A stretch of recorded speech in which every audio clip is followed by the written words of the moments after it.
del área clínica de psicología, amplia experiencia en el ámbito y en la postura psicoanalista.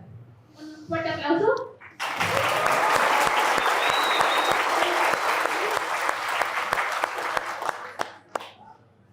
El licenciado Handel Delgado.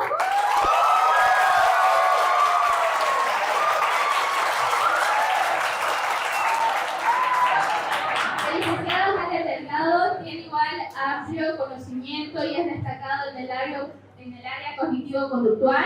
Tiene su propio instituto Psicotec. Así que, sin más que tardar, vamos a dar inicio a la pregunta clave del debate. Ya. Cada disertante tendrá un tiempo de 7 minutos para presentar. Bueno, chicos, esto va a ser muy importante. Aquí tengo una moneda y esto va a decidir quién va a iniciar, ¿ok? Para que sea todo justo.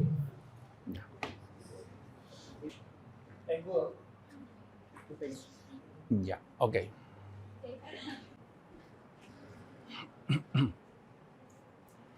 Ok, siguiente, por favor. Bueno, muy buenas tardes, ya tuvimos las presentaciones. Como tenemos poco tiempo, nos vamos a ir directo al grano. Vamos a responder las 2 primeras preguntas, por favor. Adelante, siguiente. Y desde el inicio tengo que hacer alguna observación, porque a pesar de que estoy de acuerdo con la pregunta de cuál considera él que es el factor determinante para el comportamiento humano, no estoy seguro de que la segunda opción corresponda a lo que es realmente el conductismo, así que por favor mi propuesta sería la siguiente. Tenemos que entender de que el conductismo corresponde a una historia de aprendizaje que surge entre la interacción del organismo y su medio ambiente. No es aquello que solamente observamos, es algo que nace cuando el organismo, que soy todo yo, está interactuando con el medio ambiente. ¿Ok? Partamos por ahí. Siguiente. Entonces, por lo tanto, ¿qué es conducta? Siguiente, por favor. Siguiente. Siguiente es lo que les explicaba. Siguiente, por favor. El ambiente y el organismo están interactuando. Por lo tanto, la conducta no es una propiedad del sujeto, no es algo que contiene, no es una esencia, no es algo que está, no es solamente lo que vemos. La conducta no se ubica en el interior de las personas, no es una cosa. Si yo le tuviera que usar una metáfora, tenemos que ver entre el cerillo y la cáscara del cerillo. La conducta sería el fuego. No podemos decir que el fuego está en la cabeza del cerillo o que estaría en la caja donde se raspa el cerillo. La conducta es el fuego, aquello que surge a través de la interacción. Por lo tanto, la conducta es todo lo que un organismo hace. Yo en este momento estoy haciendo conducta. Al hablar estoy haciendo conducta. Al pensar estoy haciendo conducta. Y entonces, ¿por qué? Porque estoy interactuando con el medio ambiente. Siguiente, por favor.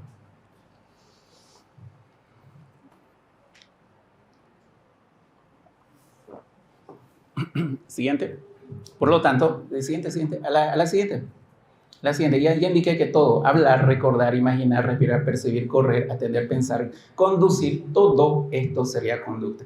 Imaginar también, soñar también. ¿Por qué? Porque es todo lo que surge de acuerdo, es todo lo que un organismo puede hacer, es conducta. Y ese mito estoy viniendo a romper. ¿Por qué? Porque en las universidades no nos suelen enseñar este tipo de información actualizada sobre lo que es realmente el conductismo. Siguiente. Tenemos que entender que hay 2 tipos de conducta, una que va a ser innata y otra que va a ser aprendida, por supuesto. La innata va a corresponder a una historia filogenética y la aprendida a una historia ontogenética. ¿Qué significa esto? De que también va a haber por su naturaleza una conducta respondiente y una conducta operante. Estamos hablando de la teoría de Skinner, esa pequeña partecita del conductismo radical. Siguiente, por favor. Muy bien. Entonces, este sería más o menos el cuadro. ¿Cómo sería la conducta? Conducta innata, conducta aprendida. ¿Cómo se adquiere? Toda la conducta, todo lo que hacemos corresponde a lo aprendido. Son muy pequeñas las conductas que son reflejas, son aquellas con las cuales nacemos. Y eso es algo que debemos aprender a diferenciar cuando hacemos las diferentes historias de vida, la historia de aprendizaje o las evaluaciones de las personas al momento de intervenir en la clínica. Siguiente, por favor. ¿Por qué es importante explicar esto? Porque, fíjense, nosotros estamos llenos de mitos y yo les digo, qué importante es que haya esto en este espacio porque nos ayuda a romper estos mitos y romper con las pseudoexplicaciones. Hay explicaciones que son tautológicas, hay explicaciones que son teleológicas y hay explicaciones que son mentalistas sobre la psicología. En todas las universidades nos enseñan este tipo de explicaciones sobre lo que es conducta. Siguiente, por favor, vamos a dar un ejemplo rápido sobre lo que sería una explicación. Y aquí ya como estamos versus psicoanálisis, voy a dar ejemplos de explicaciones psicoanalistas que son tautológicas. Siguiente.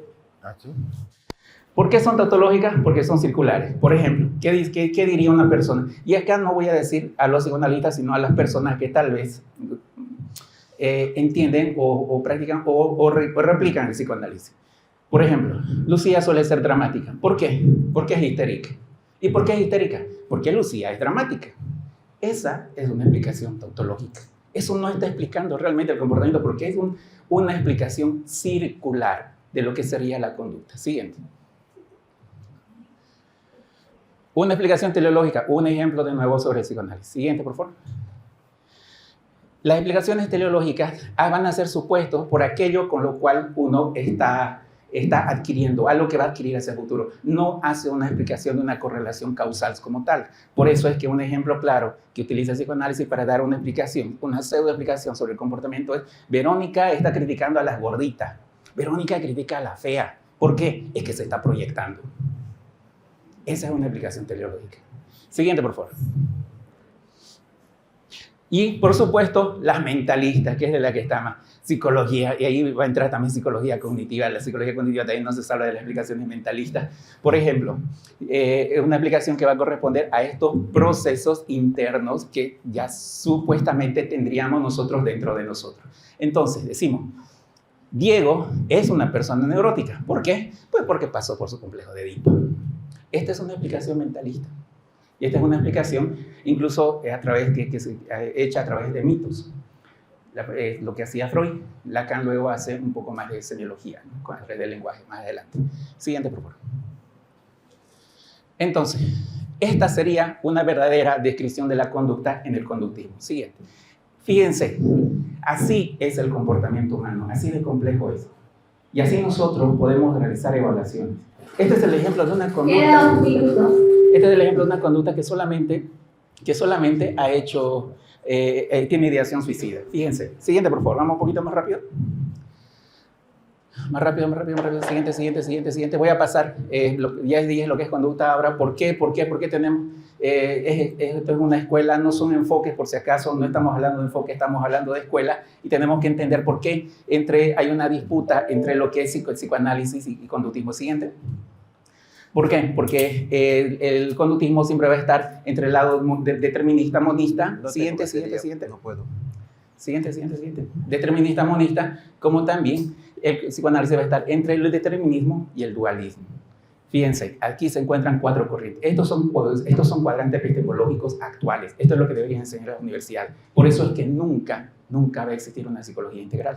Si nosotros entendemos bien y sabemos ubicar a la psicología, vamos a saber que esto no es posible. Una comunicación entre corrientes no va a ser posible. Siguiente.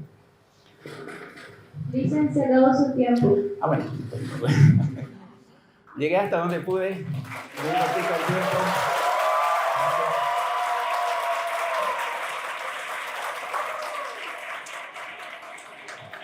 Activas aquí uno. A la cual aprecio mucho. La verdad ha sido parte importante de unos sentimientos. No vale eso, no vale eso. Vamos al micrófono.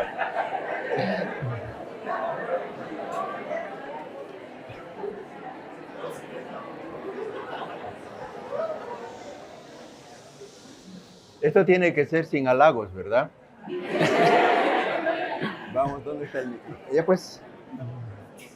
¿Ya me mandaba mensaje?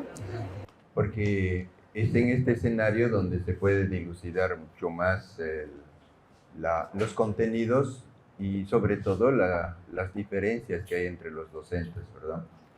Y no hay que tenerle miedo al debate, es decir, de discutir, no, es en pos de construir conocimiento. Y en este sentido a mí me alegra por la invitación, fantástico, y también es disponible para otros. Y en este caso, por ejemplo, de ver este debate conductismo-psicoanálisis es un poco, no va a ser tan fructífero. Sí, bueno, ya lo van a ver en el debate, más bien sería por tratar temáticas de orden social. Sí, desde las distintas líneas, eso sí que sería más fructífero, ¿no? Más provechoso para ustedes, incluso para los mismos profesionales que están trabajando. Ahí se despliega pues la actualidad del conocimiento. Bien, ¿sí? Si me computan el tiempo, yo voy a mostrarles. Ya, iniciamos en 3, 2, Ya 1, proyecta, ¿no? ya.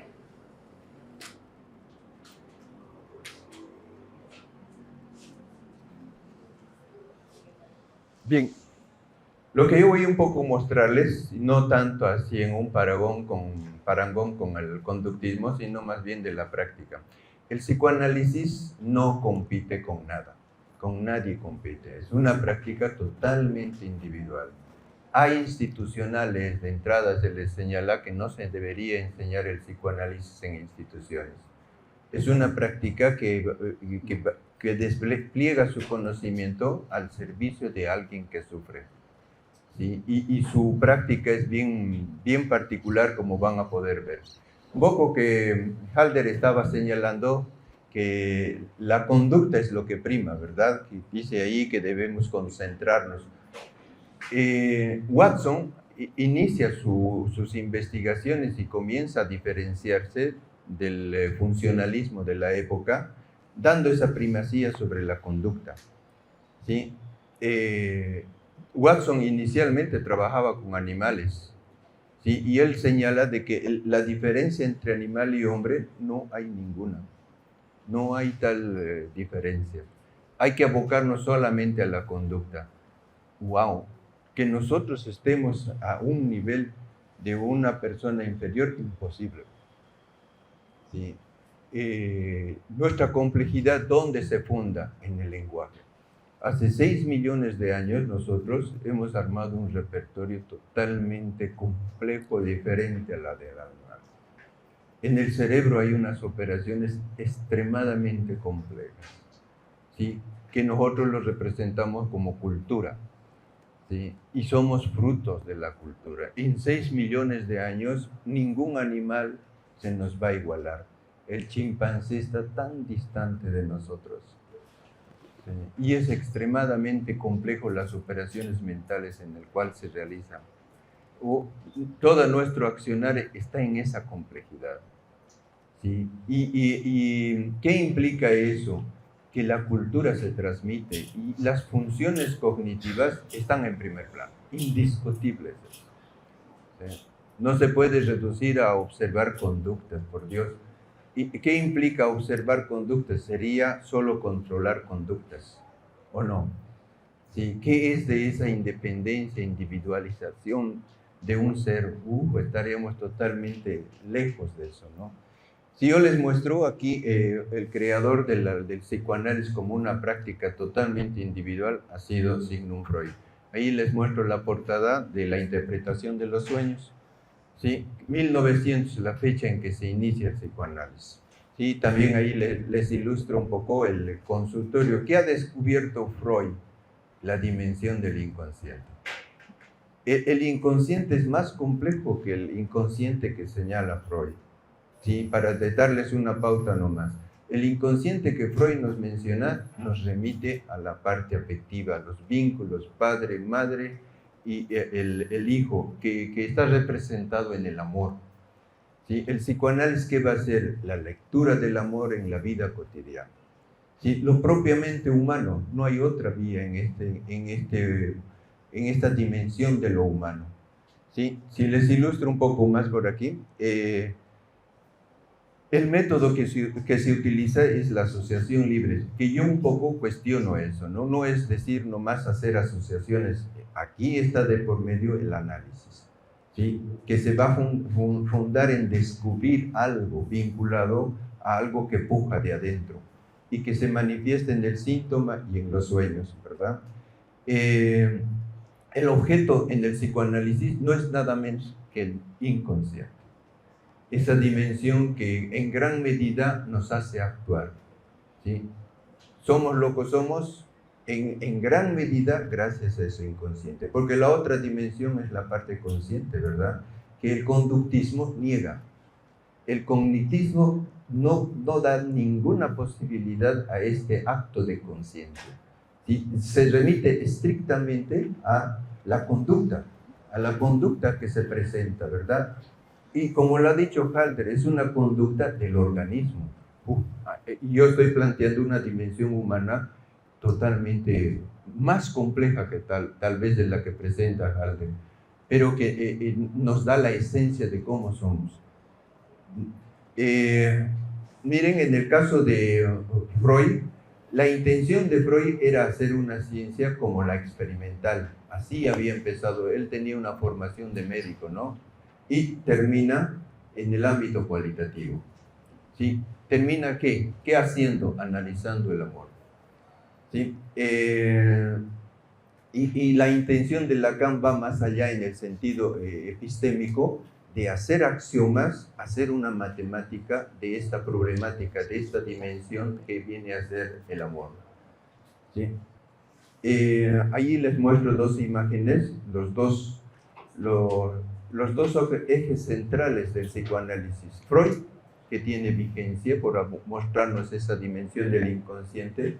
Lacan, por haber sistematizado y aclarar mucho más de esta vía en el cual estamos en poder entender ese inconsciente. ¿Sí? Y que el inconsciente evoluciona, no es nada estático. ¿Sí? En la época de Freud respondía al imperialismo de las potencias, donde la represión abundaba y era un inconsciente muy particular. En nuestra época, el capitalismo, que marca una instancia de goce y que el psicoanálisis no hace nada más que leer esa dinámica. El psicoanálisis les había mencionado que es institucional, ¿sí? Y en ese sentido apunta a develar, no tiene ninguna acción política de imponerse, de ser reconocido, tiene solo la intención de leer la vida humana, contribuir, y su aporte, ¿en qué está? Su intención del psicoanálisis, ¿cuál es? Descubrir el inconsciente. ¿Cuál es el aporte? Que alguien se beneficie disminuyendo su sufrimiento. ¿Sí?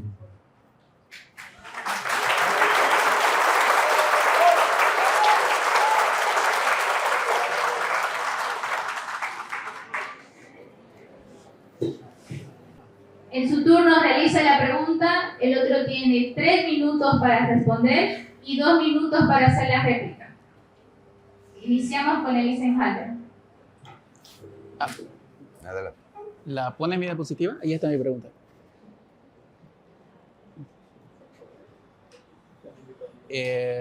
Más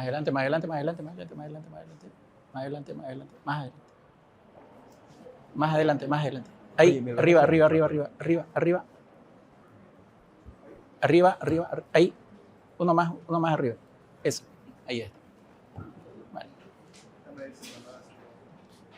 Por favor, ¿la pones? Ya. Bueno, la pregunta sería, estimado Lisen Willy, la primera, ¿en qué ha aportado el psicoanálisis al desarrollo científico de la psicología?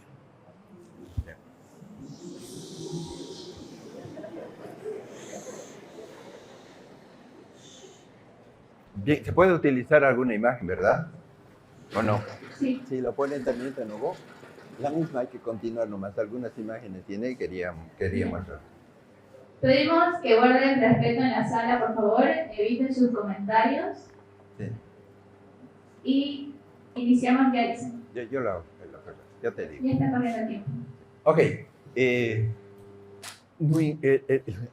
El psicoanálisis no tiene ninguna intención de aportar a la psicología.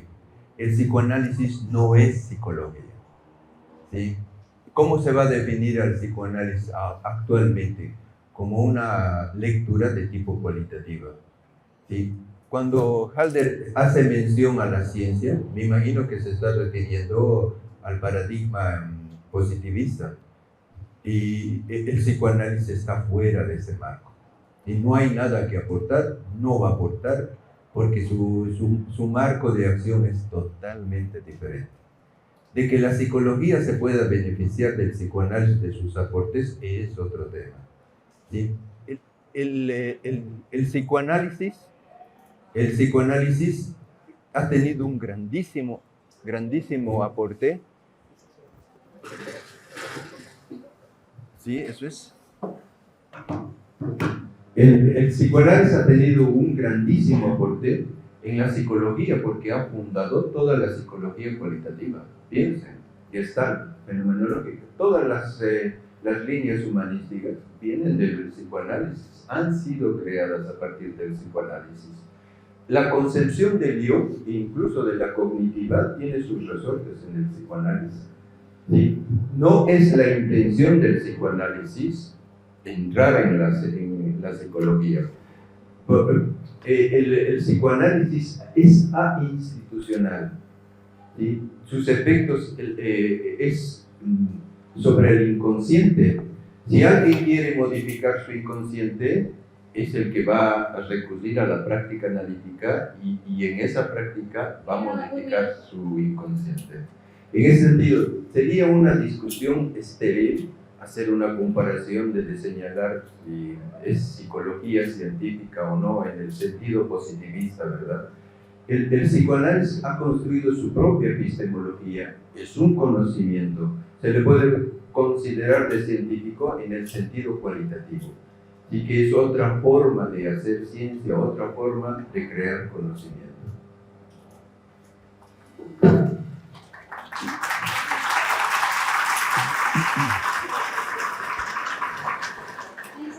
Tiene derecho a réplica. Iniciamos en 3, 2, 1, ya. 2 minutos. Bueno, entonces con eso yo creo que todos podemos estar de acuerdo en que si no aporta a la ciencia, si no tiene intención, que se sirve de manera indirecta, entonces ¿por qué se enseña en las universidades? Yo me pregunto, si no, ¿por qué en la carrera de psicología, en la mayoría, entonces ¿por qué tenemos que llevar psicoanálisis? Bueno, y la verdad, esta discusión del debate de que si tuviéramos una forma científica paralela, cualitativa, eso es una cuestión de filosofía de la ciencia de Feyerabend, que anarquismo epistemológico, que tiene sus propias contradicciones por sí mismo. Bueno, la verdad es que yo me haría esa pregunta, que obviamente es una pregunta retórica en este momento, porque si no está haciendo ningún aporte, no vería la utilidad. Yo creo que hay mucha confusión con lo que es el conductismo y con lo que es la conducta. No es solamente los cerebrales. Y sí, nosotros también somos seres animales. O sea, sí, nosotros también nos basamos en leyes del aprendizaje. Y sí deberíamos de apoyarnos más en la ciencia. Por eso es una universidad. Estoy totalmente de acuerdo cuando Lisa Willy dice que no se debería de enseñar en ciertas instituciones. Que esto es para algo diferente, para otra práctica. Es más, no sé, más dualista, llamémosle, por no llamar espiritual, dualista. Es más dualista, una posición dualista. Eso sería todo.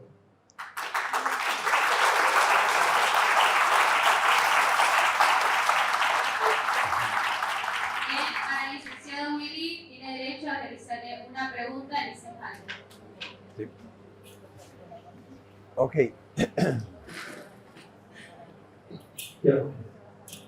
Hola. Bien, cuando les he señalado la fecha de creación, ¿verdad?, del psicoanálisis, Freud lo publica La interpretación de los sueños, 1900. ¿Sí? Watson, en 1903, estaba doctorando. ¿Sí? 10 años después presenta 2 artículos donde formula el... Perdón, me está replicando. Dice, espero que se pueda centrar en Sí. el tema. Estoy introduciendo a la pregunta. Sí, les estoy poniendo cierta cronología. ¿Sí? De 1903, su primer artículo que ha publicado, donde hace su propuesta del conductismo, 1903. De 1903, más o menos hasta el 50, de ahí el conductismo que ha aportado. En materia de bibliografía, si uno entra a internet con el tema de conductismo, ni 100 libros nos sacan. Entran a psicoanálisis con temática psicoanalítica N publicaciones. ¿Sí? No hay una persona que pueda leer todos los libros en toda su vida. ¿Sí? ¿No les parece totalmente significativo? Halder, leyendo el psicoanálisis, no va a agotar leyendo toda su vida.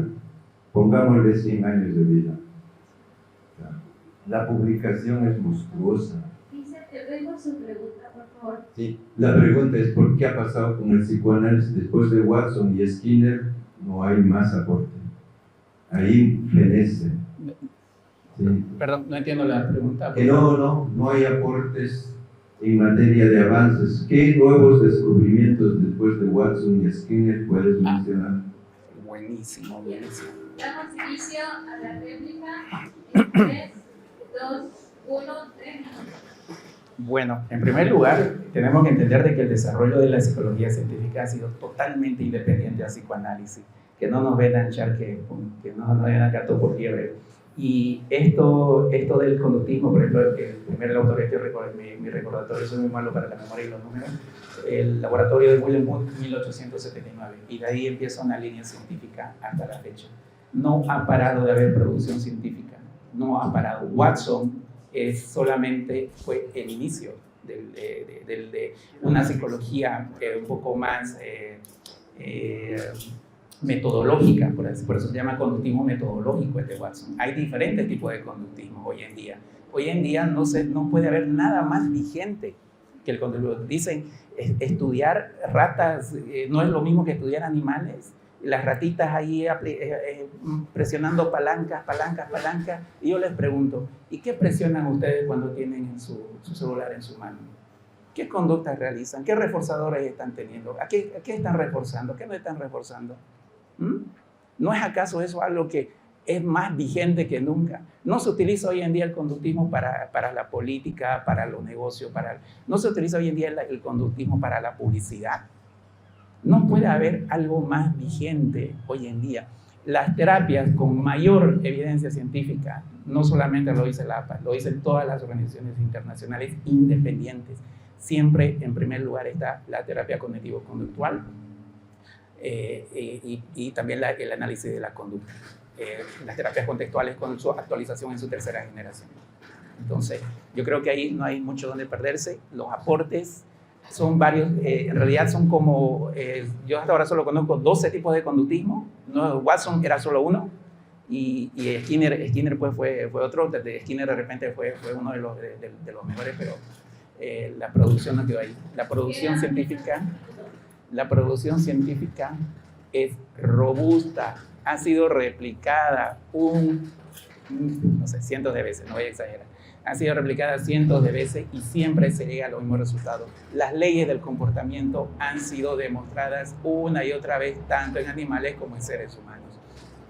Nosotros antes hacíamos esas réplicas. Cuando estaba el doctor Berto vivo, yo todavía lo conocí, se hacía esas investigaciones acá en la Gabriel a través de su laboratorio y siempre todas esas investigaciones eran las que ganan el primer lugar de la investigación científica, de la feria científica aquí. Siempre ganaba los primeros lugares y todas las universidades venían a envidiar su caja de Skinner del doctor Berto, que ahora lamentablemente ese laboratorio está muerto. Qué pena que no esté funcionando aquí en esta universidad. Gracias.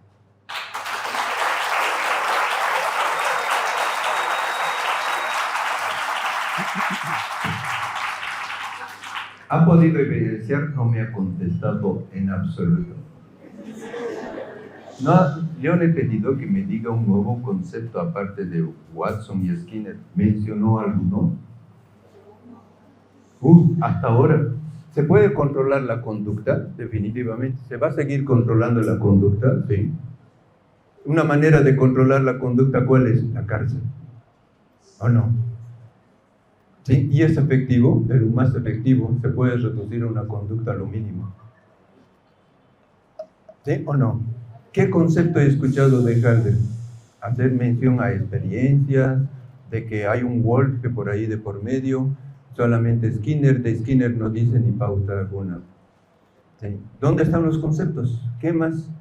El conductismo no ha producido más, ahí se ha acabado su repertorio. ¿Qué más estudiar de la conducta? Nada más, no hay nada más que estudiar todo lo que se tenía que estudiar y ya se ha dicho. Ahora, la cosa está de controlar la conducta, si esa conducta vamos a controlarla éticamente o no. ¿Sí? ¿Y se puede ser efectivo en controlar la conducta? Sí, se puede. Y eso es cuestionable, ¿verdad? Si no podemos reducir la vida humana al control de conductas, definitivamente no. Y el psicoanálisis está fuera de ese marco. El psicoanálisis tiene una ética en sí misma.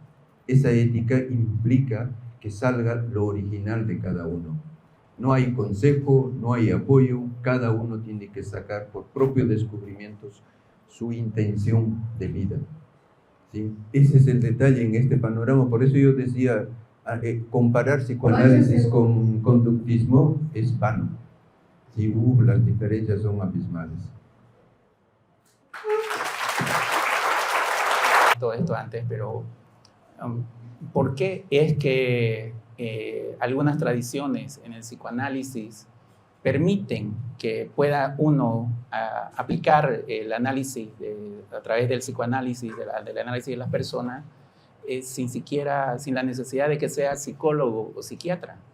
Puede ser un arquitecto, puede ser una persona que no tenga ninguna profesión. Ahí a veces ponen los parámetros que el requisito necesitaría que sea haberse analizado 10 años por lo menos. Entonces, ¿por qué se permite esto, Lisa Willy? ¿Por qué cualquiera puede ser un psicoanalista? Sí. Sí, ya se puede, ¿verdad? Sí, a nadie se le puede privar de que se prepare o que pueda tener una formación. Todo el mundo tiene derecho. Sí. La formación del psicoanálisis, Freud lo descubre. ¿Sí? Si bien señalábamos que Freud por su formación es médico y estaba muy emparentado con la parte experimental, toda su formación sufre una dinámica. ¿Sí? ¿Cuál es la formación del análisis, de un analista? Como principio básico es el propio análisis. ¿Sí? Y va a depender de cada sujeto. No todos somos iguales, definitivamente. Algunos van a terminar en un tiempo corto, otros un poco más largos. Y complementario a eso, vienen los seminarios. No es una formación de acto analítico solamente, ¿verdad? ¿Sí? Y el otro detalle es que no todos pueden ser analistas. ¿Quiénes estarían privados de ser analistas, por ejemplo, en esta cuestión? Los psicópatas. Es muy difícil que un psicópata se vaya a colar como psicoanalista. Puede hacer sus intentos, pero no va a resultar, porque el dispositivo analítico no da cabida a que ese sujeto pueda entrar. ¿Sí? Es totalmente imposible. Puede manipular, puede entrar ahí y hacer lo que le da la gana, nadie le puede privar. ¿Sí? Pero se van a ver sus resultados, bueno, no va a haber resultados. ¿Sí? En ese sentido, la formación es totalmente individual, ¿sí? Tiene que ver con el grupo de psicoanalistas, porque la práctica analítica es colectiva. ¿Sí? Hay que dar cuenta a un grupo, ¿sí? Y el grupo es el que nos da referencia de cómo andamos. ¿Sí? Y uno se autoriza, esa es la particularidad. ¿Sí? Cuando uno tenga la formación en seminarios, el suficiente resorte teórico, por una parte, y que haya despejado sus resistencias, él solo se tiene que dar esa autorización. ¿Sí? Y se va a ver en su práctica el resultado. No entra bajo la población de ningún otro. Lacan ha sido súper radical ahí. ¿Sí? Lacan rompe con el encuadre de los ortodoxos que autorizaban que solo determinadas personas tenían que ser. Lacan va a señalar esa particularidad, esa individualidad de que uno se autoriza. ¿Sí? Y me parece a mí lo más original, ¿no?, al respecto.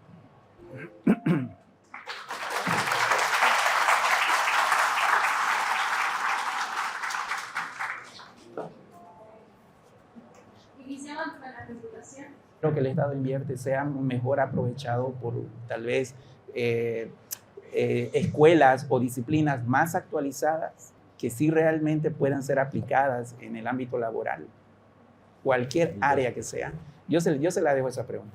Entonces, sí, para que vean, se ha comprobado de que cualquiera puede ser psicoanalista. No necesita ser psicólogo para ser psicoanalista. Y bueno, ahí va. Gracias. Una aclaración. El psicoanálisis no se preocupa por estar en la universidad. ¿Sí? Dicen, no hay espacio para resultados. Sería interesante dialogar, ¿verdad? Claro, que él hable, yo hable, con los tiempos, tengo un respeto, ¿no? ¿Le puedo hacer la pregunta ahora sí? Sí, puedo hacer una réplica entonces, ¿no? Al finalizar, Porque no, yo digo que es oportuno porque al pucho nomás pues se puede decir algunos detalles para aclarar, ¿verdad?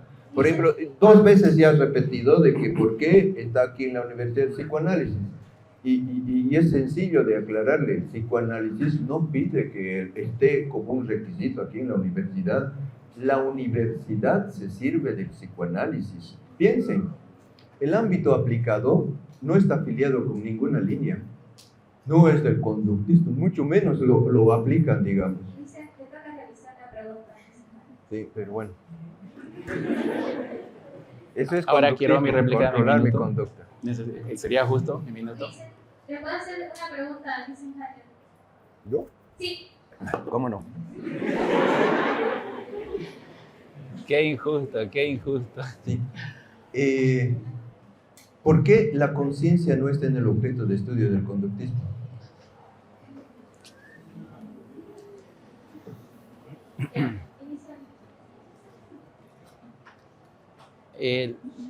Ya, bueno, lo voy a explicar esto sin la diapositiva. Yo tenía una diapositiva muy bonita para poder determinar esto, pero yo me pregunto, ¿quién dice que no lo está? ¿Quién dice que la conciencia no es parte del estudio? Watson, O sea, Watson, yo te muestro en el texto de Watson que no está. Dice, no me puede Watson, Dejen la sala, por favor. El 1920 Watson. Estamos hace cuánto, estamos más de 100 años estamos hablando. Por favor, el conductismo ha evolucionado ya y ya le he explicado qué es el conductismo actualmente. La conducta es todo lo que un organismo hace, organismo entero. Si quieren verlo como un yo, su organismo es un yo. Su yo, ¿qué es lo que tiene? Toma conciencia de sí mismo, piensa, siente y actúa, hace cosas. Por lo tanto, el conductismo, por supuesto que estudia la conciencia, por supuesto que estudia la imaginación, por supuesto que estudia la creatividad. Cualquier proceso mental es parte del estudio del conductismo. ¿Por qué? Porque es algo que hace el organismo a través de la interacción con su medio ambiente. Yo le hago una pregunta. ¿Quién ha podido imaginar algo sin antes recibir un estímulo exterior del ambiente? ¿Quién ha podido recibir? Es más, ¿quién puede crear algo si no está siendo estimulado todo el tiempo a través de diferentes interacciones, ya sea con personas o con objetos del medio ambiente? Es la producción de esta interacción entre nosotros como seres y nuestro ambiente que surge la conducta. Entonces, por supuesto que la conciencia también. Si nos remitimos a lo de Watson, pues Watson, por supuesto, Watson es de la caja negra, ¿no? La caja negra no se estudia, pero por suerte ya hemos superado hace más de un siglo a Watson. Ahí está la importancia de mantenernos actualizados en las universidades. Gracias.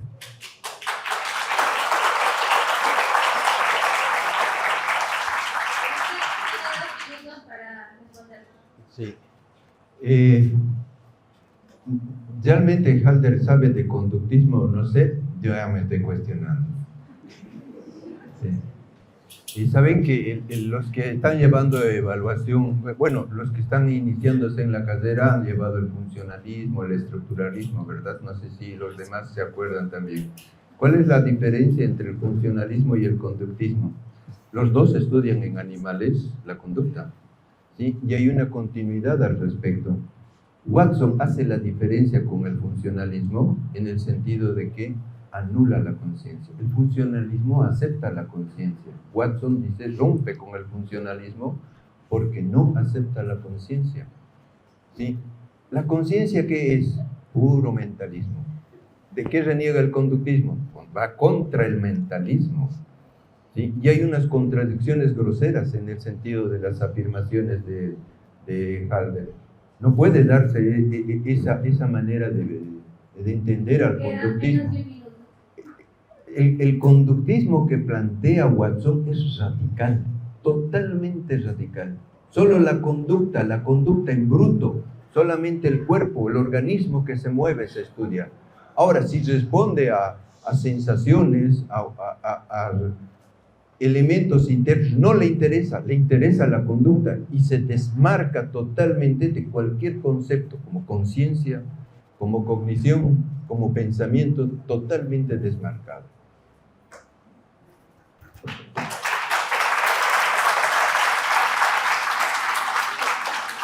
Bien, ahora daremos paso a la tercera fase del debate, que son las preguntas del público. Se pide que puedan levantar su mano. ¿Quiénes tienen las preguntas?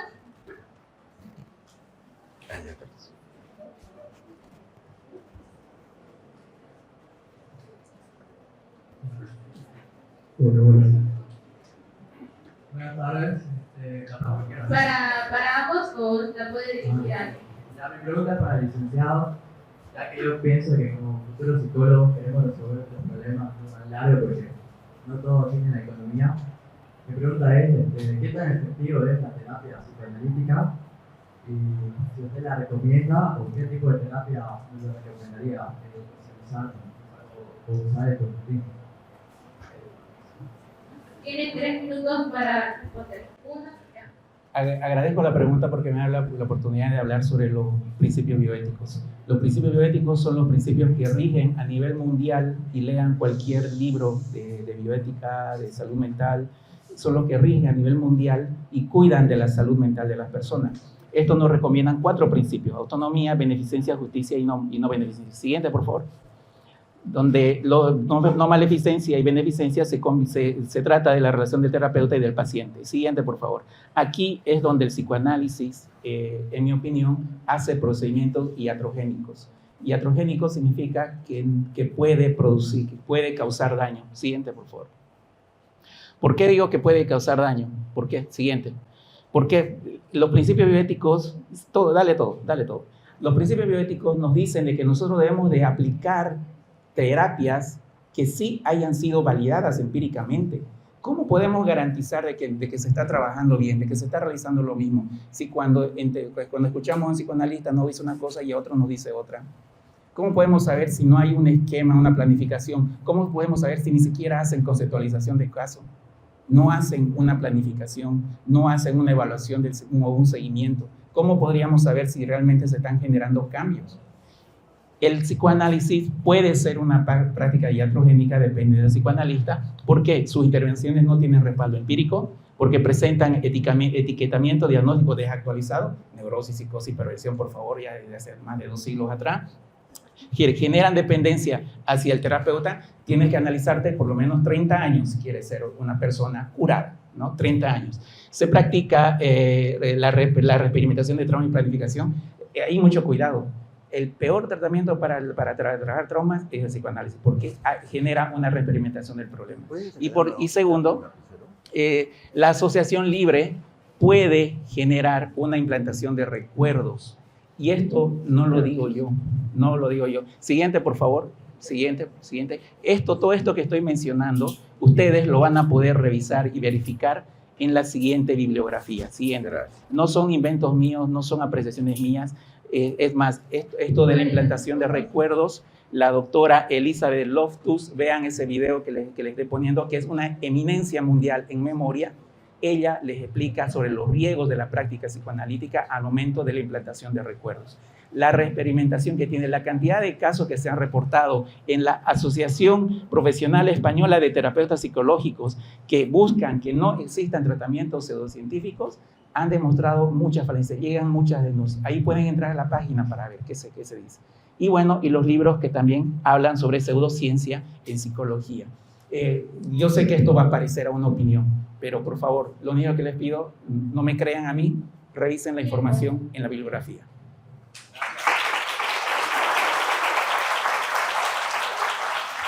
Que alguien hable sin conocer lo que es el psicoanálisis es aberrante. Sí. terriblemente aberrantes. No pueden hacer esas fundamentaciones así, solamente a simple observación o qué registros. ¿Sí? Ellos saben del testimonio que ha hecho uno que ha pasado por análisis. ¿Sí? El psicoanálisis en su tratamiento no hace la misma acción en todos los casos, es caso por caso. ¿Sí?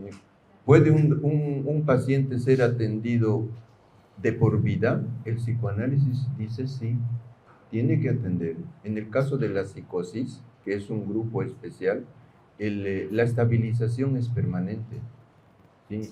Y es continuo, y puede pasarse el analista ahí secundando toda la vida. ¿Por qué? Porque el caso lo amerita. Por eso les digo, si alguien así ligeramente dice 30 años y que de por vida, Halder, ¿sí? Tú no conoces las estructuras, aunque un poco de mí has escuchado, pero a saco vacío parece. En el caso de la psicosis, se sostiene al paciente y el paciente hace un síntoma con el analista, ¿sí? Y en ese sentido va por vida. Después, en el campo de las neurosis, el tratamiento cada vez está más recortado, más corto, ¿sí? Y apunta, a medida que el psicoanálisis perfecciona, apunta a recortar. Y después varía de sujeto a sujeto. Algunos universitarios que entran a análisis terminan más tarde. Uno que viene del campo, que tiene una ubicación estructuralmente más adecuada, termina más antes. Es totalmente relativo de sujeto a sujeto. ¿Sí? Y someter a estos parámetros que Harold dice, la ciencia y hay que medir, es pues vano, un tonto. ¿Sí? Habría que indagar a esta gente que se ha analizado, ver. Por ejemplo, en el caso de la perversión, el psicoanálisis levanta las manos, porque no accede a esa población, conoce su estructura y no puede producir ningún efecto, ¿sí? Muy pocos son los que investigan la perversión y tratan de desentrañar, que todavía el psicoanálisis se anima a investigar sobre la perversión. Posible salida algún día habrá, está en ese plan de seguir investigando. Ese es el panorama en el cual se presenta el psicoanálisis. ¿Sí? Y vuelvo a recalcar, y también cometen con mucha facilidad los estudiantes que salen de la universidad, yo veo en el Face, dicen estupideces a veces sin conocer. ¿Sí? Antes de hablar sobre el psicoanálisis, entérense bien, conozcan más sobre el psicoanálisis, antes de decir tonterías.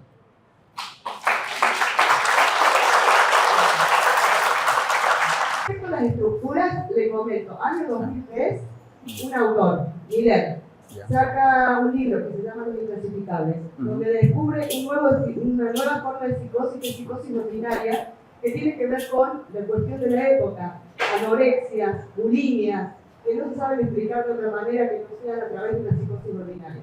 Así que el primer punto que quisiera aclarar, porque si no, como dice el licenciado, hay cosas que quedan como en la nada, y seguimos hablando de que está viejo, de que ya no sirve, que no, se quedaron con las tres estructuras de siempre. Bueno, pues no es así, porque el autismo también es considerado una nueva estructura en psicoanálisis. ¿Y cuál es su pregunta? La pregunta es, usted explicó al inicio sobre, creo que una pseudo explicación de cuestiones del psicoanálisis. Yo le quería preguntar a usted algo. Dice que el sueño es una especie de conducta, sin embargo, no logro entender su definición respecto a esto, sobre lo cognitivo-conductual. ¿Cómo sería esto de la conducta en un sueño? Bueno, agradezco la pregunta porque me va a dar la oportunidad de aclarecer algo, ¿no? Lo que ha evolucionado del psicoanálisis, porque estamos hablando de psicoanálisis, por favor, no estamos hablando de terapia psicodinámica, no estamos hablando de terapia de la mentalización ni terapia centrada en la transferencia. Esas terapias que se han desprendido del psicoanálisis sí tienen evidencia, pero lo han hecho ¿por qué? Porque hacen su tarea, se someten a procesos de verificación empírica y por eso tienen eficacia en algunos tratamientos. Tanto la terapia de mentalización es el segundo tratamiento en línea para el tratamiento del límite de la personalidad, por ejemplo. El primero está la DBT. Entonces, por eso pero no es psicoanálisis, eso que quede claro. No es psicoanálisis, lo actualizado no es psicoanálisis.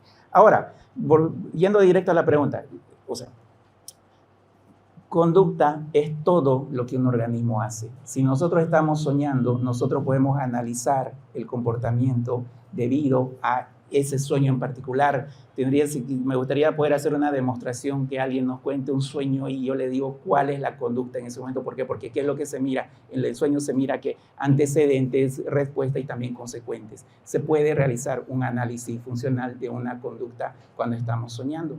¿Por qué? Porque es una simulación de la realidad. Nosotros estamos haciendo un proceso que es parte de nuestro organismo, que no es una cosa que está dentro, que es parte de nuestro organismo y que estaría actuando en ese momento. Por lo tanto, podríamos realizar un análisis de ese comportamiento, ya sea en el momento, ya sea relatado después.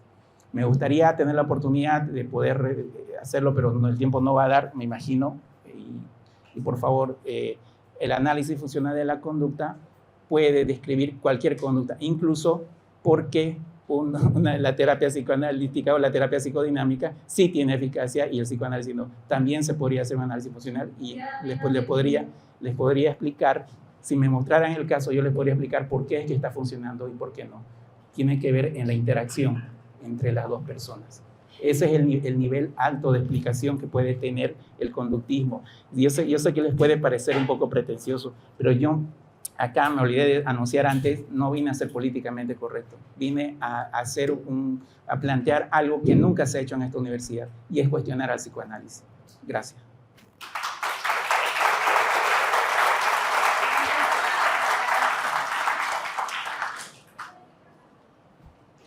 Claro que sí. Ay, querido licenciado, con gusto verlo, dice Luis, qué lindo verlo, le habla una ex alumna, no de la Gabriel, pero sí de una universidad privada, hace casi 15 años más o menos. Y bueno, he crecido con la escritura, he estado en la escritura griega, me ha dado el tiempo también poder hacer una lectura entre el cognitivismo, humanismo y el ser humano. Y una cosa es la teoría y otra es la práctica. Y aquí es donde va mi pregunta. Si bien el psicoanálisis técnico, que es en un caso lo venimos escuchando eso desde el primer semestre en la Universidad de Venezuela, con usted, con otras universidades que manejan la línea. Entonces, también se habla de que es mucho del tiempo en el que está en terapia, se va del término una persona que desea, que para hacer psicoanálisis hay que partir desde cero, ¿no? Lo enseñaron a nosotros. Entonces, en estos últimos años se ha manejado el término de psicoanálisis aplicada y me llamó mucho la atención porque te indica que poder hacer el procedimiento o la intervención en un tiempo un poco más corto. Ya quisiera saber cuál es su postura respecto a una, por ejemplo, del psicoanálisis aplicado, si su funcionalidad, si el objetivo sería el mismo, de repente es el objetivo que como es hacer caso por caso, se maneja de forma distinta. Y aquí, bueno, mi pregunta para el licenciado Vargas es, ¿cuál cree usted que debería ser el aporte de la conductiva conductual o del cognitivismo en este tiempo de crisis? Por ejemplo, nosotros hemos salido de un pollo, algo que nunca el mundo ha experimentado. Y otro es, por ejemplo, la crisis social que nosotros vivimos, que he invitado a la licenciada a vivir. ¿Cuál es el aporte que se puede hacer el cognitivismo, por ejemplo, de niñas víctimas de X situación? Yo he estado en casos institucionales, donde, por ejemplo, también he observado las pruebas de aplicabilidad que se les realiza en una institución X. Entonces, no puedo ir yo a un institucional y decirle, por ejemplo, el paciente tiene una cultura etcétera. Y es ahí donde le doy la razón a usted, porque en los tribunales, no hay sí, perdón, bueno, en realidad esa era mi pregunta. Quisiera saber cuál es el punto acerca del análisis aplicado al Miguel Verde. Y usted dice que quisiera saber cuál es el aporte que se podría hacer desde su corriente, desde la universidad, en víctimas o personas que han vivido una situación, por ejemplo, de Les había señalado que el aporte del psicoanálisis es pues significativo, ¿sí? Y se define al psicoanálisis como una ciencia cualitativa pura. ¿Sí? Si bien trabaja con pacientes, no es aplicado, es pura. ¿Sí? Su intención no es curar, no tiene el objetivo de curar, poner en bienestar a alguien, ¿sí? Sino es de descubrir el inconsciente. Como un agregado viene el bienestar del paciente. Eso es el marco general con el cual uno tiene que reconocer que es un modelo de ciencia muy diferente a la positivista, totalmente diferente. ¿Sí? Y su avance es significativo. ¿Sí? Una derivación de este avance tan significativo es a lo que han venido a llamar últimamente el psicoanálisis aplicado. ¿Qué quiere decir? Que el psicoanálisis están entrando en las instituciones. ¿Con qué problemática? Problemáticas de tipo orgánico. El psicoanálisis puede contribuir al manejo de tus pacientes. No quiere decir que se va a hacer una práctica como tradicionalmente se hace con el psicoanálisis, sino ese aporte teórico puede beneficiar en el manejo del paciente y los resultados lo dicen y por eso se está aplicando. ¿Sí? A una persona que ha sido afectada por esto del COVID, le voy a ser sincero, hay muy pocos conductistas acá en Santa Cruz, o sea, conductistas actualizados, ¿no? Se pueden contar con la mano, se pueden contar con una mano, se pueden contar. Así que me parece que a nivel, haber podido llegar a una trascendencia a través de la práctica del conductismo, me parece que sería una especulación, sería una mera especulación. Lo que sí yo podría hablarte es por mí, porque yo en tiempos del COVID hice atención gratuita todos los meses que ha durado. Me formé parte de un grupo voluntario en el cual atendíamos gratis a la población que lo necesitaba, que lo solicitaba, sin reducir ni el tiempo ni la calidad del servicio. Eso era una particularidad que realicé en esos tiempos. ¿Cómo puede ayudar a una persona que tiene con COVID? Yo te soy sincero, en consulta yo sigo recibiendo personas los problemas se han originado en el COVID, que los problemas de ansiedad se han incrementado, los problemas de pareja se han incrementado, que han sufrido experiencias traumáticas, no solamente con las pérdidas de las personas, sino también con la pérdida del estilo de vida, las pérdidas económicas. Hasta ahora sigo atendiendo problemas. Cuando hago la hipótesis de origen, estoy haciendo el análisis conductual, llego a la hipótesis de origen y resulta que se inició en tiempo de COVID. No queda más que trabajar caso por caso, como dice mi docente Willy, caso por caso. El conductismo trabaja caso por caso. Eso, por favor, que eso también es otro mito. El análisis funcional de la conducta es único para una sola persona. No se puede utilizar el mismo tratamiento para todo un grupo y cada uno va a tener una particularidad. Y la habilidad del conductismo está en encontrar esta particularidad, pero basándonos en la historia del aprendizaje, basándonos en todas estas conductas automáticas, conductas respondientes, conductas privadas, que serían los procesos mentales, las conductas privadas, y las conductas públicas, que serían las que observan las personas. Entonces, a través de esto se puede llegar a trabajar la individualidad de cada persona, y es más, así tiene que ser. Lo dicen los mismos protocolos basados en evidencia y lo dice el mismo análisis de la conducta. No podemos nosotros adaptar a las personas a un procedimiento. Nosotros tenemos que adaptar los procedimientos o los procesos en psicoterapia a las características particulares de cada persona. No se dejen engañar, mitos. Estoy acá para romper cualquier mito, así que venga cualquier pregunta. Muchas gracias por tu consulta.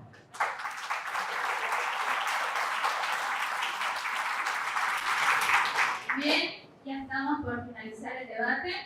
La otra sección que... Ya, bueno, está iniciando el tiempo. Permítame aclarar algo. No estamos hablando de enfoques acá, estamos hablando de escuelas o de disciplinas. Siguiente, por favor. Siguiente. Esto es lo que les quería decir. Por eso es que hay esta dificultad en poder comunicar estos preceptos, estos conceptos. ¿Por qué? Atrás, por favor, atrás. ¿Por qué? Porque el psicoanálisis es determinista y es dualista. Las críticas que yo he hecho han sido al dualismo, al seguir creyendo que existen cosas dentro de nosotros. que es como que es lo que Ray decía, el fantasma en la máquina, ¿no? Ustedes pueden ver un robot hoy día interactuar o una inteligencia artificial y ustedes pueden creer que tiene conciencia, creer que tiene un alma, creer que tiene procesos cognitivos y no lo es. Es simplemente interacción. Por eso es que el conductismo se ubica entre el determinismo y el monismo. Y nosotros tratar de buscar una integralidad, siguiente, estaríamos cayendo en un eclecticismo ingenuo. Las universidades pecan por no enseñarnos esta diferencia. No se trata de que uno sea mejor que otro en algún cuadrante. Se trata de que se tengan bien claras las divisiones, se trata de ubicar bien, se trata de poder aprender y no decir la famosa frase, todo sirve en psicoterapia. Eso no es cierto. No todo sirve. Es más, hay prácticas iatrogénicas. Siguiente, por favor. Siguiente. El conductismo, ¿por qué es tan relevante? Porque es de todas las escuelas psicológicas, es la que es más robusta, es la que tiene su filosofía, que se llama conductismo, tiene su ciencia, que es el análisis experimental del comportamiento, y tiene su tecnología, que es el análisis de la conducta aplicado, el famoso ABA. Todas las personas que quieran trabajar con TEA saben lo que es el ABA. El ABA también se puede aplicar a cualquier tipo de problema psicológico. Siguiente, por favor. Como es tan robusta, tenemos que decir, como es monista, como es materialista, como es determinista, nos podemos hacer la siguiente pregunta. Pero entonces, ¿no hay mente? ¿No existe en la persona? De nuevo, el fantasma en la máquina. Es pensar que hubiera, es una creencia, el que realmente hubiera un ser inmaterial, llámenle inconsciente, llámenle conciencia, pero no conciencia como acción, sino conciencia como objeto, como esencia misma. Esto es un error categorial. Y es algo que siempre va a limitar el desarrollo científico en la psicología. Mientras no reflexionemos sobre estos errores categoriales, no vamos a poder avanzar en el desarrollo científico en psicología. Siguiente, por favor. Entonces diríamos que si es materialista, entonces también no creemos en los sobrenaturales. No, existe el materialismo epistemológico, que lo que hacemos con esto es tomar una postura materialista. ¿Por qué? Por los principios bioéticos, porque tenemos la responsabilidad de atender a personas y tenemos la responsabilidad de asegurarnos de que lo que estamos haciendo realmente tenga evidencia científica para poder intervenir con los problemas psicológicos. Y es determinista. Siguiente, por favor. Eso significa que no hay libertad de albedrío. Este tema sí que es polémico, porque si lo vemos desde la perspectiva conductista, no existiría libre albedrío. Hay una frase que decía mi docente, Paulín, decía, tal vez la manera de concebirnos a nosotros mismos como personas libres, la verdadera libertad, está en reconocernos a nosotros mismos como personas no libres. Porque ahí es cuando tenemos la oportunidad de poder cambiar y hacer algo. Ahí tenemos esa pequeña ventanita de saber que somos contexto dependientes, que de todo nuestro comportamiento, todo lo que hacemos, incluso sean nuestras conductas privadas, internas o públicas las que observan, todo depende de la interacción con el medio ambiente. Siguiente, por favor. Entonces, cuando nosotros hablamos de la ciencia, estamos hablando de que tiene que tener un principio ontológico de realidad, un principio de inteligibilidad, un principio de legalidad. Es decir, que nosotros vamos a buscar leyes a partir de la experimentación con esos animalitos que tanto denigran, que tanto dicen que no, se ha llegado a tener un robusto conocimiento sobre los procesos, sobre las leyes del aprendizaje, que también ahora se aplica a los humanos. Siguiente, por favor. Y la tecnología aplicada, que sería el análisis de la conducta aplicado, tiene los procesos básicos que hace cualquier persona al momento de descubrir algo, que es observar, describir, explicar, predecir y controlar el comportamiento. No le tengan miedo a esa palabra, el control. El año pasado, o hace 2 años creo, en la UNAM pusieron un letrero: no permitan al conductismo en la universidad porque es parte del capitalismo. Por favor, no es decir, pasa ahora, sigue pasando ahora, siguen con estigmas, personas que están enraizadas en sus filosofías, tratando de limitar esta parte que de repente nos ponemos bastante críticos, ¿no? Desde el conductismo, en esto de que tenemos una necesidad para hacer bien a las personas, de observar, describir, explicar, predecir y controlar, ¿qué? La conducta tanto privada como pública. Siguiente. Siguiente. Avancemos, por favor. Ya esto ya he explicado los principios bioéticos. Más adelante ya apliqué eso en la práctica iatrogénica de psicoanálisis. Más adelante.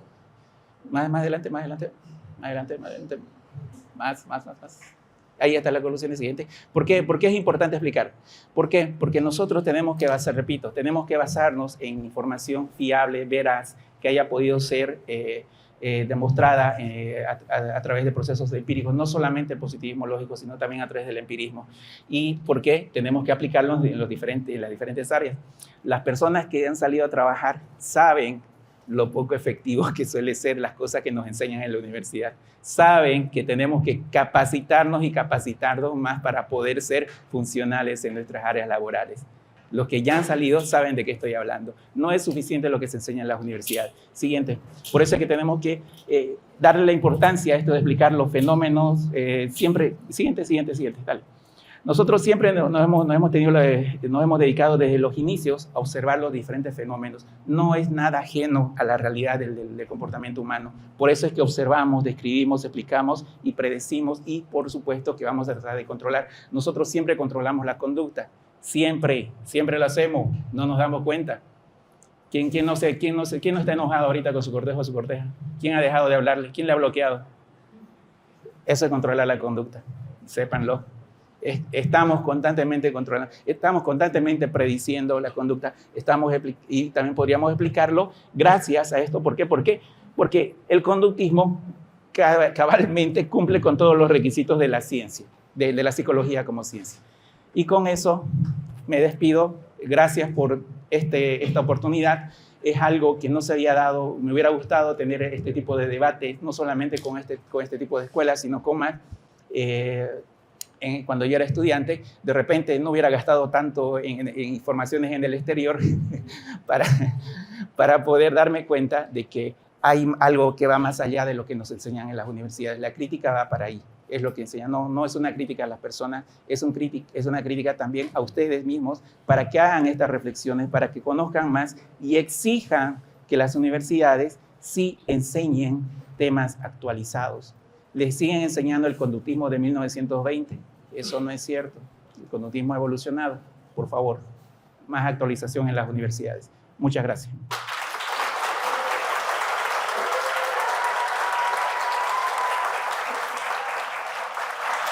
Se ha señalado las particularidades del psicoanálisis. Definimos que es ainstitucional, está en la institución de la carrera de psicología y va a seguir estando, dado esa necesidad. Es inevitable. El aporte científico en el ámbito cualitativo es innegable. ¿Sí? Nos permite entender al ser humano. ¿Sí? Vuelvo a insistir, ¿qué más ha aportado el conductismo? Si uno explora la historia de la educación, los efectos negativos del conductismo en la educación han sido catastróficos. Esa onda en Norteamérica, bajo la influencia de Watson, que se aplicaba el control del aprendizaje en las escuelas, ha finiquitado la motivación personal. ¿Sí? Esas intenciones particulares que cada uno tiene. El sistema educativo ha tratado de deshacerse de esta forma de enseñanza. Más allá, ¿qué nuevo aporte? Ninguno. Halder menciona que son 5 los que están. Es sospechoso eso. ¿Por qué tan poca gente? ¿Sí? Porque su vigencia se está acabando. ¿Sí? O se puede manejar a partir del poder el conductismo. ¿Quiénes emplean el conductismo? Los de la CIA. ¿Sí? Políticamente Estados Unidos ejerce control en los países en desarrollo. ¿Sí? Eso es lo extremo y lo nefasto del conductismo. ¿Se puede seguir controlando a futuro la conducta del ser humano? Sí, por supuesto. ¿Sí? Con un manejo no ético. ¿Sí? Va a seguir teniendo vigencia, ¿sí? En el sentido de que se puede manipular la conducta. ¿Alguien puede operar favorablemente desde el conductismo? Sí, se reconoce, pero grande es la probabilidad de que se pueda operar con mala intención. ¿Sí? En ese sentido, el aspecto mecanicista del conductismo no lo va a perder. Es totalmente mecanicista. ¿sí? Opera sobre la conducta. ¿Sí? En Halder se le ha escuchado contradicciones. Por una parte dice que reconoce la conciencia, ¿sí? Y después comienza a hablar sobre la conciencia, que la conciencia puede ser analizada, dándole ese matiz de como acción, dice. Si se entiende así la conciencia, es mentalismo, va contra los principios del conductismo. ¿Sí? Y tenemos que entenderlo, el conductismo en su sentido básico es aplicable, va a estar en la psicología, en la práctica también. Y no se puede negar que en alguna medida somos conductistas en todo momento, en la educación, en el control de la familia, de los hijos, se sigue manejando, pero más allá no. El ser humano es lo más complejo que hay. ¿Sí? En la ciencia un poco que quiere explicar esta complejidad es la neurología. Los psicólogos neurólogos tratan de, es así, hacer una serie de avances tratando de entender a partir del cerebro esa complejidad, y los aportes sí se entienden, sí habría que reconocer esos aportes, ¿sí? Y a medida que la ciencia en tecnología va avanzando, los desarrollos en neurología también van avanzando. El psicoanálisis no le teme, ¿sí? Por nada, ¿sí? En el sentido de que incluso aquello que el psicoanálisis ya había estudiado, la neurología se está sumando a estudiarlo. Y más bien encontramos en sus hallazgos cosas muy interesantes, que no están en contradicción con el psicoanálisis. El psicoanálisis se le ha adelantado, ¿sí? Y en ese sentido, vean, hay publicaciones al respecto de cómo el psicoanálisis, sus avances tan significativos sobre la cuestión mental ha aportado.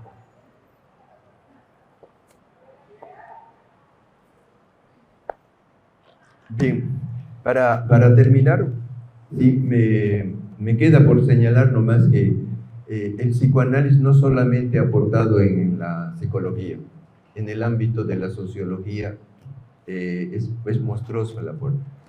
¿Sí? En el psicoanálisis, la sociología toma en cuenta autores de tipo cualitativo, retoma. Por mencionarles nomás, Cornelius Castoriadis ha hecho una lectura de lo social en base al psicoanálisis. ¿No? Trasciende, el psicoanálisis trasciende a la cuestión de ver la práctica individual del análisis, trasciende. También es aplicable en la lectura de los fenómenos sociales. En el campo de la educación le da un toque particular. ¿Sí? No sé si en el psicoanálisis hay autores que enriquecen la relación de interacción, porque el psicoanálisis toca esa interacción, el aspecto transferencial de optimizar en ese sentido los aportes en el campo educativo. Ni qué decir en los otros campos. Vean nomás una película, cualquier película está bajo la influencia del psicoanálisis. El psicoanálisis sí que, gracias a Freud, ha retocado la cultura. No podemos pensar ahora la cultura humana sin psicoanálisis. Así debemos entenderlo. Gracias.